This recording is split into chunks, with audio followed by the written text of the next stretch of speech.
So vegetarian foods obviously Annapoorna. ஏன்னா நான் சின்ன வயசுலேருந்து அதான் கூட்டிகிட்டு போயிருக்காங்க.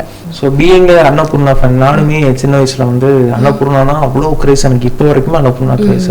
ஸோ ஏன் உங்களுக்கு அன்னபூர்ணா வந்து அவ்வளோ பிடிச்சிருக்கு? ஸோ அதில் ஸ்பெசிஃபிக்காக ஏதாவது ஐட்டம்ஸ் இருக்கா? கண்டிப்பாக கீ ரோஸ்ட்லாம் இருக்கு.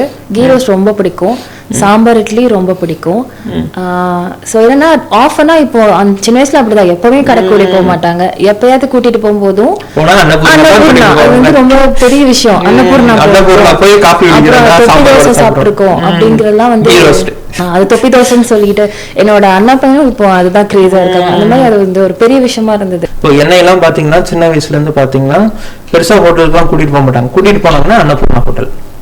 அன்னபூர்ணா போவோம், காஃபி, சாம்பார் இட்லி. இட்லி சாம்பார் இல்லை, இட்லி சாம்பார்னா உங்களுக்கு வந்து சாம்பார் தனியா, இட்லி தனியா, சட்னி தருவாங்க. சாம்பார் இட்லினா அந்த சாம்பாருக்குள்ள இட்லியை வந்து சோக் பண்ணி கொடுப்பாங்க. அதை கட் பண்ணி போட்டு சாப்பிட்றதுக்கு வேற லெவலில் இருக்கும் சாம்பாரோட. ஓகேவா? அப்புறம் வந்து இப்போல்லாம் கொஞ்சம் பெருசான பிறகு என்னோட ஃபேவரட் எப்படி ஆகி போச்சுன்னா கீ மசால் ரோஸ்ட்டு, அப்புறம் வந்து ரோஸ் மில்க்.